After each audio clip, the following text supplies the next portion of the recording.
Hello, Fire Goddesses. Welcome to the Reclaim Your Fire podcast. This is your host, Angela Noel, and I want to just take this time to thank you for listening to the podcast. And if you find value in this podcast, I invite you to tell your friends and your family about this podcast so that you can help me spread the word and spread the message of expansion, of ending burnout, of empowerment, and all the various messages that I bring in this podcast.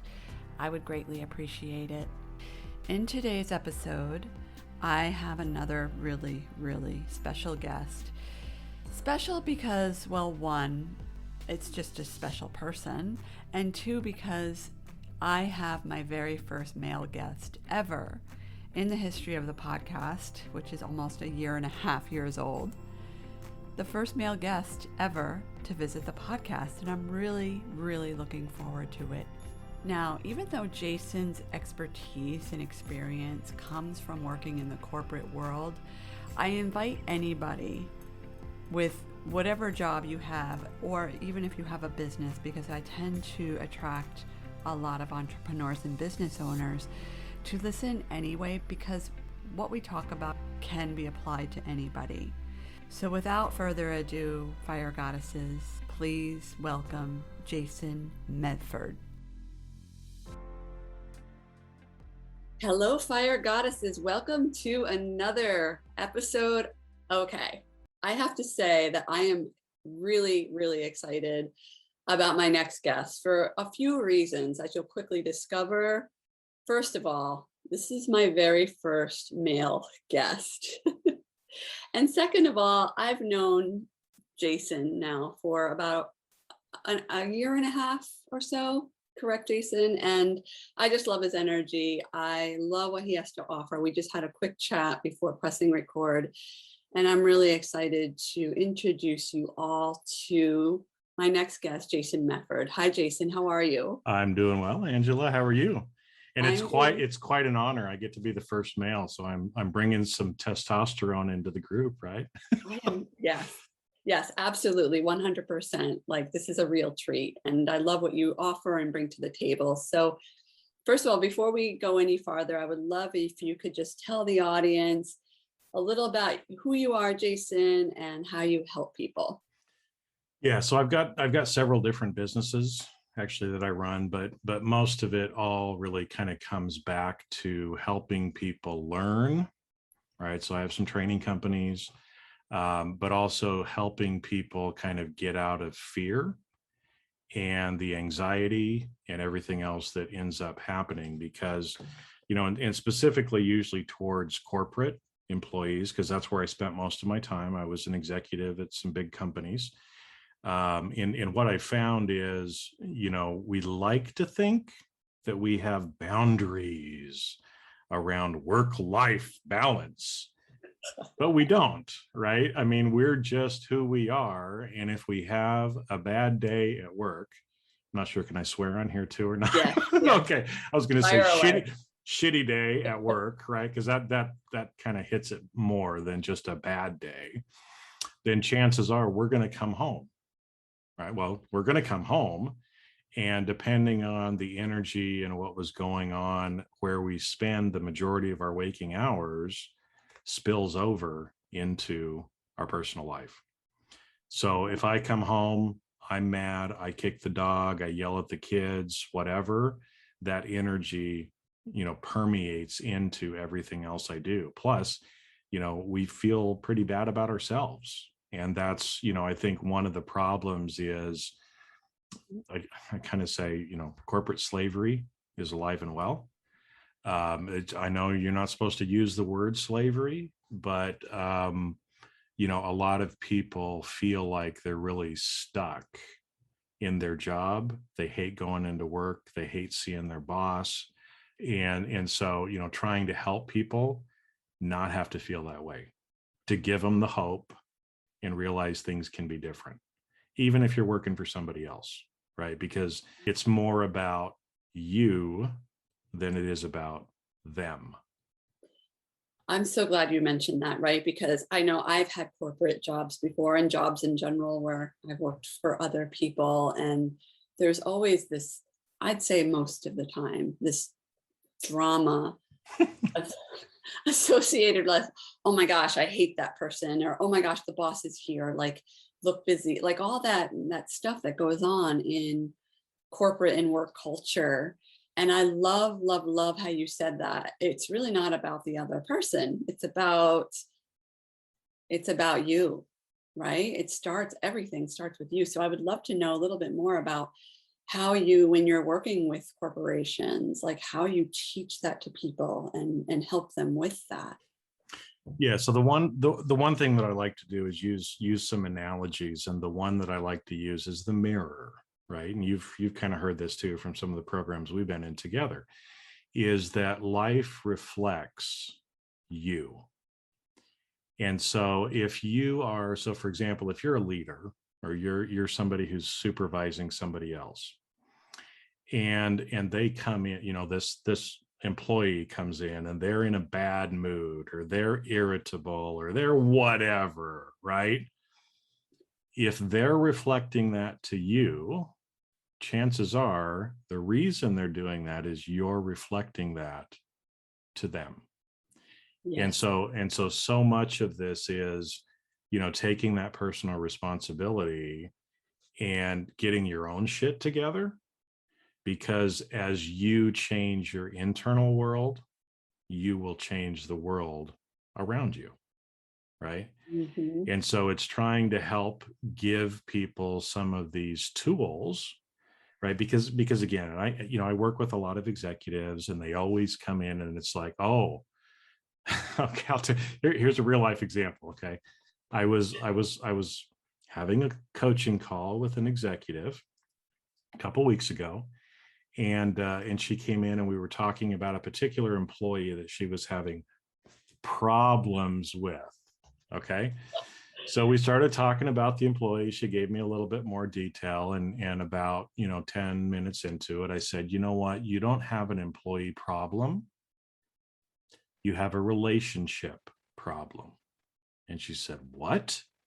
And I said, the reason your employee is acting the way she is, why she's doing the things that you don't like her to do, is you don't have a strong enough relationship with that employee where she can feel like she can be honest and open with you. That's why you're having the issues. Mm-hmm. It's not a her problem. It's a you problem. You haven't done what you need to do to develop that relationship so you can have that open and honest communication. And this is so, so common in the workplace. I mean, so, so common. I'm just curious to know, when it's a leadership problem, and you say, and you say this to these people, these corporate execs, right? I'm assuming they're high up there, right? Yeah. And, we learn in a program we were both in about being internally referenced versus externally referenced, right? Like sometimes people don't, when you're informed by yourself, right? Some people don't always take that very well. So how do they typically handle that feedback? Well, that's where you try to ask the questions, right? You try to lead people with the questions, because that's one of the things that I try to teach people too, is some of the influencing skills of, how to have some of those conversations. Because, I could sit there and try to convince somebody, but I'm not going to convince anybody, just like they're not going to convince their employees, right? So you ask certain questions so they come to their own conclusion, right? Yeah. And one of the problems is, it's another tool that I teach people, and we've learned this too, is about stories, right? Is that especially in the corporate world, we use the word power, but really in the corporate world, it's force, not power. You're forcing someone to do something. You're controlling someone, right? These are words that we use, and we teach people in the corporate world to use this force and coercion to get things done. Now, the reason for that Okay, most, especially here in the US, and it's really kind of true everywhere in the world because I've worked all over the world, is most organizations run on a command and control mentality. Now, why do they run on command and control? Because after the Second World War was over, we had millions of people who had served in the military come home and apply those military concepts in the organizations that they work for. That's why we have hierarchical, we have, titles, we have all of these other things, because that's what we were taught. That's what we've continued to teach for a long time. And the problem is it kills people. It literally kills people to do that. Both the person as the leader and also the person who's the follower, right? Yeah. Because another thing that we have to remember is, and I've seen this in my own personal life, is that a lot of times we try to tell people that it's not okay to be themselves. We tell people that you have to do things a certain way, even if that's not in our nature. And so the problem is, if I'm a kind and loving person, which I am, and I get told that I have to do something that is mean, or that I know is going to be hurtful to someone else, but I just have to pull up my big boy pants and that's what I have to do, right? Leader does that. Well, there's different ways that you can do things, right? Yeah. And so it's how you choose to do it, and being authentic to who you are is one of those things that's going to decouple you from this. And what I'll share is, one of the jobs that I had was in what's called public accounting. I worked for the largest accounting firm in the world at the time, Arthur Andersen. Arthur Andersen got themselves in trouble because of Enron, and we ended up going out of business very quickly because of some of that stuff. Now, the problem was I had tied my own personal self-worth to my job. Yes. And so when you do that, and then you watch the company around you disintegrate, or we get told things, like this was a lie that we got told, but I had to lie because I was one of the leaders, right? Is, we had to convince everybody in our company to stay because things weren't looking good. People were going to leave. And so we got told, look, we have to have a critical mass of people if we're going to sell ourselves to some of the other firms. So we have to keep people. So tell people we're not firing anybody. You got to hold on. You got to do all this stuff. So we got to the point, we did a deal. And what do you think happened a week or two later? Now we got to fire a bunch of people. Yeah.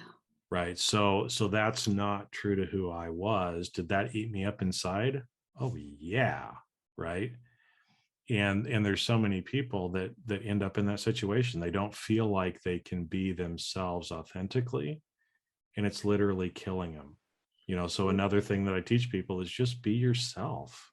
There's nothing wrong with being weird or a little bit different. We're all that way, right? You don't have to fit some stereotypical mold, and you can be an amazing leader, an amazing person, exactly the way you are, right? I love Mr. Rogers. So that's, So one of wonderful. the things that I grew up with and that I try to tell people as well is you're special exactly the way you are, and it's okay. And you don't have to be anybody different. Yeah, I'm so glad that there's people like you out there in the world, Jason, that you are doing the work that you're doing specifically in corporations, because I know, you mentioned even the people in leadership and the people that are being led are literally dying. You said it's killing them, right? Because of all the stress associated with not showing up authentically, being in fearing, that you're going to be whatever, shamed, ridiculed, losing your job. And I think that's just a really powerful message not only for corporate America, but because a majority of the people that in the world are working for corporate America still, they still work for other people. And I know that I have witnessed that in jobs where it's like, oh my, like I've treated people in my acupuncture practice because I was in Boston, and, you know, talk about type A city, right? Where it's like, Northeast. oh, yeah, fast Right. paced, crazy, crazy. And most of my patients worked these high pressure jobs, and they would come into my office, and I was often treating, I mean, most of the time I was treating stress and manifestations of stress, whether it be, you know, intense body, musculoskeletal pain. Mhm. You know, they come in like this, like, you know, with their shoulders are literally attached to their ears, and the list goes on, and it can get really, it can become very, very unhealthy and toxic for these people. So I'm so happy to hear that you're offering people this opportunity. Like you said, it's we're meant to be weird. We're not meant to all walk around in the same like suit and tie and wear the same clothes, and to be able to embrace who we are can actually not only make the person happier, but it can also just make the workspace happier. If we could dive into that, just the energy in a workplace when people are happy versus unhappy.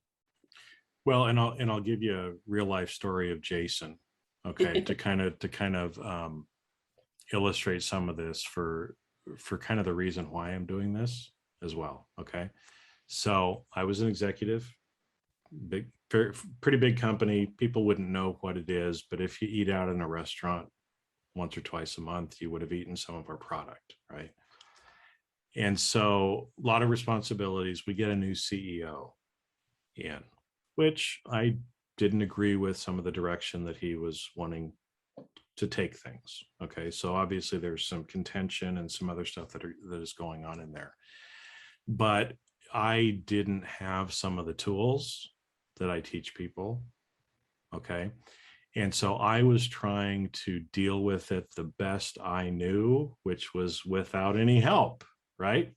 And so, you know, a couple of things ended up happening to the point to where I came out of one meeting up on the executive floor, went into the stairwell to go back down to my office, and I just started feeling very anxious when I left the meeting, right? Because I knew that there were some things that were going to not be so good for Jason after that meeting. And I went into the stairwell, and like I said, I was just getting really anxious. I got into the stairwell, and all of a sudden I just leaned up against the wall and I couldn't move. And I had a panic attack in the stairwell. Wow. Right? It's like, I got to get out of here, but I can't move. You know, all my senses were going crazy. I could smell the concrete and the iron, you know, in the, you know, that access stairwell, but I couldn't move. Right? And at the same time, I mean, I was on high blood pressure medicine. I was on antidepressants. I was in a marriage that was headed for divorce. And so, you know, and again, those are not all excuses, but, you know, within a 1 month time, I lost my job and I got divorced. So that's the kind of real pressure and things that people are living with. You know, when we've got research studies that are showing 80% of people in the US are significantly stressed, that's serious, folks. I mean, that's like serious. That's a big And you know, again, I mean, kind of, so that's, I don't want people to go through that, but a lot of times we sometimes have to go through that before we actually wake up, which is unfortunate, right? But kind of back to your question, well, what can we do different? Well, there's a lot of things we can actually do different in the workplace, and certain companies are starting to recognize this. I think it was about three years ago now, I went to the Workful Mind Place Summit, right? So it was actually some of the biggest companies in the world talking about how can we change the workplace and allow for some of these things to come in. And again, mindfulness is a big term, means a lot of things to different people, but what's amazing is that, you know, people find out that, you know what, if you allow people to take breaks, if you allow people to stop and meditate for 5 or 10 minutes, if you make a place so that, you know, they can go in and do yoga or something like that, you know, on a break, when you allow space and you are not so frenetic in what you're trying to do, you actually get better productivity. Exactly. Because this is what happens. And again, there's been lots of research studies about this. People think that by working more, you get more productivity, but you don't. In fact, after 50 hours a week, and I've worked way more than 50 hours a week, every additional hour you spend, you're taking away from your overall productivity. And what's interesting, right? So again, is to bring in some of the science and the psychology to it, especially now this last little while with everybody working from home. A lot of the executives are like, oh, we got to get people back in the office. We got to have our finger on them because they're not actually doing any work unless we're watching them. Well, interestingly enough, an employee in the office is productive about 50% of the time when the boss is there with their finger on them. At home, where they have a little bit more space, they have a little bit more flexibility, they're more like 60% productive. And they're willing to actually work more because they don't have the hour or 2 hour commute each way. Exactly. And so what people have seen going through this last little while is, I never want to go back to the fucking office, right? It stresses me out. Yes. Now there's going to be a balance, right? But again, what we're seeing is it doesn't have to be the way it is. And part of it is allowing people to be who they are instead of trying to fit everybody in the box. Focusing on relationships instead of transactions. So this is another thing, you know, we think that to be more productive, we've got to just check things off our to-do list, right? And we got to be productive. And I remember getting told early in my career, Jason, you're very productive, but you run people over. You don't want to hear that from your boss, right? It's like the first part's great. So I have to learn, right? And sometimes we have to make choices of, hey, I'm sitting across from Angela. She's a human being. I need to treat her like a human being. I need to focus more on our relationship as human beings, and things will work out. But if you don't have that relationship, if everything is transactional in nature, it never works that way, right? Because then we feel like a number, right? To bring in Bob Seger here, I feel like a number. No, I was going to say. Jason is also a musician, if you haven't already noticed that. But it's when we're only good for transactions, we feel like a transaction. Yeah. What I'm hearing you say, and I think a lot of people have sensed this for a long time, is that this command and control culture that showed up in the 40s and 50s is way out. It's like, what, 75 years old right now? It's outdated. Way out of date. It's old school. So it's time to say goodbye to that and welcome in a new work culture. And I know my husband works for a corporation, and I see how they really support their employees and give them, you know, the freedom to, you know, work where they want, when they want to, a little bit more than maybe it's a tech company. And I know tech companies are a little different than the financial companies and the more conservative companies. But and you also mentioned the word choice, which is a word that I love. Choice. Life is choice, right? So, you know, when it comes to the workplace, right? How do you teach your clients the idea that everything is choice? Yeah, I mean, we're ultimately responsible for everything. Yeah. right? And I think sometimes too, we feel like we have to do something because we're told we have to do it. Yes. All right. And that goes back to that command and control programming. Hey, if the general asks you to jump, in the middle of the air, you're asking, how high, sir? Right? I mean, that's the old joke, right? Yes. Instead of, today, where it's like, well, I'm sorry, sir, but why do you want me to jump? Right? This isn't life and death, right? If we're in a battle and we could die, command and control might be more important, but what we're doing is not. And it should be okay to question. It should be okay to bring up some of those things. Now we have to realize, obviously, and be responsible for whatever choice we may make. But I think this is another thing to where we've really had people effectively in slavery, right? Yeah. Working for these companies because it's like, well, I can't get another job because if I don't have enough in my savings that, if I go without work for a while, I can't pay my rent, or my health insurance is with my employer, right? That's a little trick that people that they have to hold on to you. And what we're seeing just in the marketplace in general is employees have the power now. The employer always used to have the power. You do what I tell you to do, or else I'm going to fire you, right? Well, now I don't care if you're going to fire me, right? So we all have a choice. And again, I don't want to, make it seem like, well, if you're not happy in your job, just go get another job, because that won't work either, right? So one of the partners that I used to work with, he told me a story once where he's like, I was because public accounting, you work a lot of hours.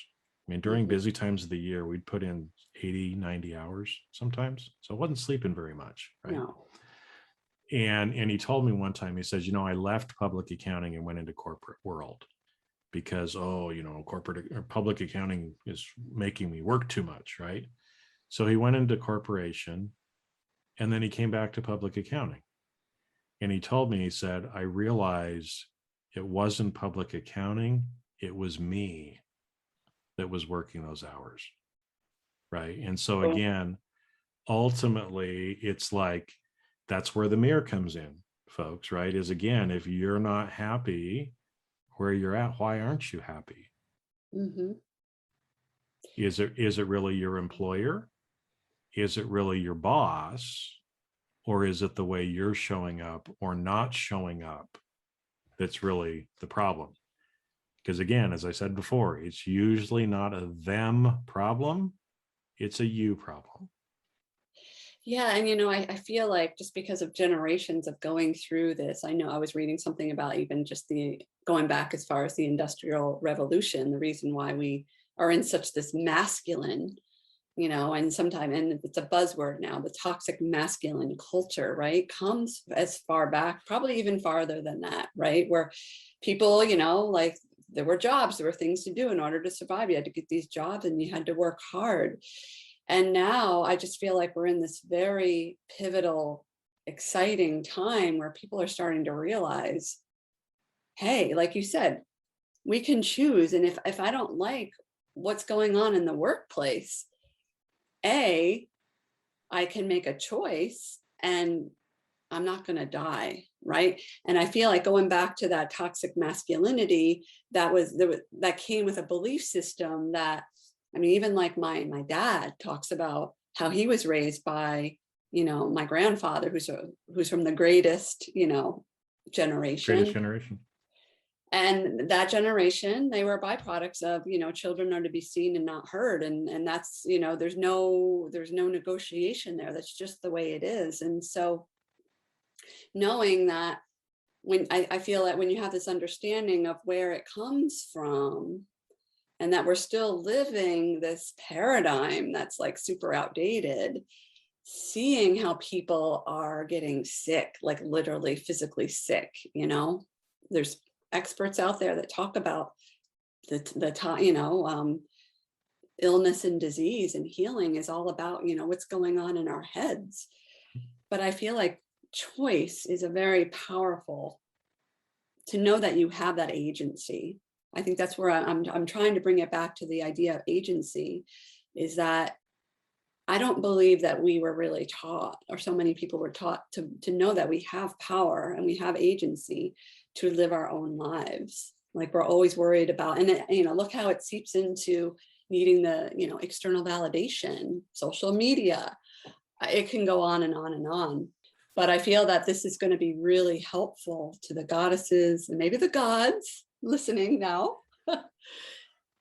Well, and I mean, you know too, I mean, with your audience as well. I mean, we know that the, words like toxic masculinity, okay, I'm a man. I'm not one of those men, okay? But we know that there is a shifting of the energy on the planet. And for 500 years, we've been under mainly masculine energy influence. It has changed, right? It's been changing. There's been some things the last few years that have really pushed that forward. And, again, part of that is command and control is a masculine energy form of leadership. That is not going to be successful in the future, because that's not the energy paradigm that we're living on in this world, right? Mm-hmm. And things are not black and white. That's another thing that so many people like to believe, and we feel like most of the time we don't choose, we decide. We decide based on the choices that are given to us, right? Would you like chocolate ice cream or vanilla ice cream? Well, I'd like neither one, thank you very much. I like cookies and cream better, right? But we feel like we're only stuck with that. And that, it kind of reminds me, it popped into my head. So here we go. Somebody's supposed to hear this story, but when I've always been one to kind of see the world differently than other people, which makes me a little different, right? Because I cry bullshit when I see bullshit. Okay. Love it. And so I remember, I remember when I was a teenager, I was in high school and I was in German class. So German English or German language class, right? And our teacher was having a bad day. She was kind of stressed out. This girl across the room was making like funny faces at me and I started laughing.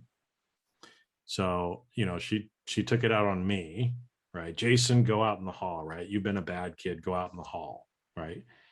And so I go out in the hall, and after a while, one of the students sticks their head out the door and says, "Hey, Frau Wenwick says you can come back in now if you'd like to." Right? Notice the words, you can come back in now if you'd like to. So I just sat in the hall. And a few minutes later, she comes out again. Why didn't you come back in when I told you to come back in? No, you said come back in if I feel like coming back in. I didn't feel like coming back in.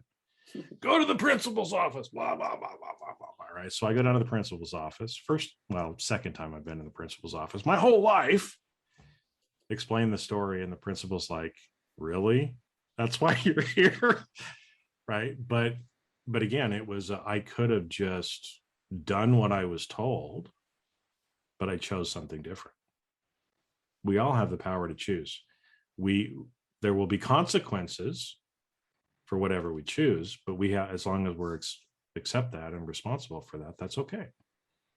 And for people out there that are like, yeah, there's consequences, and then that is what I'm afraid of. That is the kicker, right? Because, and we know each other from the same community where we talk about these kinds of things all the time. There are consequences, and there are difficulties in life, and that is where, my friend, the lessons lie. Is working through these consequences as a result of the choices that we make as individuals, and to know that while there is going to be things that come up that are not going to feel good, that is where the growth happens. And so many people I know, because people are reaching out to me in my DMs and my Facebook Messenger and saying, help, so-and-so, my mom's not accepting me for my choices to do A, B, and C, or whatever it is. What should I do? And there's so much of that going on. But to know that if you're not happy in your life, that is a choice, and you can make different choices. You pay the consequences, but where would you rather be? Stuck, worrying about what people think of you, or free? Well, and most of the time, right? I mean, this goes to the past, present, future states, right? If we're thinking in the future, then we're worried potentially or anxious about something that may or may not happen. Mm-hmm. And most of the time, it ain't going to happen. True. Okay. So usually the worst thing that we think is going to happen is not what happens. And like you said, the growth comes from making mistakes that aren't really mistakes. That's how we grow and learn. Yeah. Right. And so we just have to be willing to go on the ride and see where it takes us. Because at the end of the day, we're not going to die. Right. Right. I had to go to the principal's office. Oh, I didn't die. Right. You know, if somebody's having an issue with people not accepting them, okay, what's the worst that's going to happen? They may not accept you, but a whole other group of people are going to very much accept you, right? And you and I know that from firsthand experience too. Yeah. Yeah. There are always going to be so many people out there that are going to love you for who you are, but that happens when you decide to choose yourself first. And Jason, I just love the impact that you're making in the world and helping all these folks with corporate jobs. I know that people are going to hear this episode and really just resonate. So many people have been in fear for whatever reason in their job and are going to relate to what we are talking about. So do you have any, quick tips for people that are in jobs and they're not happy, they're stuck, they're noticing it's affecting their health, they don't like their boss? Do you have any quick little tips? Yeah. Well, one of the biggest ones that is so simple that people think, oh, well, this doesn't work, is just breathe. Mm-hmm. If we just stop and breathe. So I even do this when I'm on stage giving speeches, right? And people probably think that I am wacko nuts. So when I start off at the beginning, right? Like last week I was given a speech, and so I had everybody put their hands in the air and wave them like you just don't care, right? Kind of thing. And then I said, okay, now sit up, hands on your thighs, close your eyes, breathe, right? And we went through and actually had them breathe for 30 seconds. Totally different energy feel in that, right? Because so much of the time we're stuck in the future or the past, and we're not in the present. Breathing and closing your eyes allows you, even just for 10 seconds, 30 seconds, a minute, right? If you've got an iWatch or a watch, Apple Watch, right? It's bugging you all day to breathe. There's a reason for that, right? So that's a very, very simple thing that you can do anywhere, anytime, if you just need a break. Another quick, easy thing too, especially for people that are office workers, is, when you're feeling stuck or you're feeling anxious, do what's called a hemispherical switch, which is if your legs are crossed one way, uncross them, cross them the next way, or wave your hands, or do something just to move your body a little bit. Because the other thing is, we spend so much of our time in our head, but we also have a heart and we have a gut. And the problem is, if you want to get out of your head, then get into your heart or get into your gut. Feel or do, right? So head, heart, gut, think, feel, do. And so one of the quickest ways to, make the shift is just move. Yeah. Just move for 30 seconds. And it's literally like your brain kind of reboots itself at that point, and then just focus on what happens to be right ahead of you. So simple. And I feel like we as humans overcomplicate things all the time. And we think that in order to change, we need to, do all these crazy things. And really it's I mean, have to go to a Zen Buddhist retreat for 12 days of silence. No, yeah. all you got to do is breathe for 30 seconds. Yeah, and you have that Zen Buddhist retreat within you at any time through the breath. So I love those tips, Jason. Thank you so much. And how can people find you who, they're listening and they're like, I really want to know more. How can people look you up, reach out to you? Yeah, so probably the easiest way is on my website. So I do have a podcast as well, but if you go to jasonmefford.com, you can pretty much find where I'm at, the different places. I've got YouTube and I'm all over, different places, but that's a good place for you to start. At that point, there's even a contact thing on there too, if you want to reach out. Social media, I'm mainly on LinkedIn, but again, I'm trying to have more of a presence on Facebook, and maybe at some point I will on Instagram too. But websites the easiest way to kind of find me, or at least cyber stalk me and find all the other stuff that I'm doing. So Jason, thank you so much. I'm so grateful for having this opportunity to talk to you today, and thank you for talking to all the goddesses and maybe the gods listening. And I'm going to link up your contact information into the show notes. Thank you so much. Thank you. And to goddesses, for those of you listening, remember to be radiant, be powerfully authentic, and know that you can reclaim your fire at any time. Until next time, take care.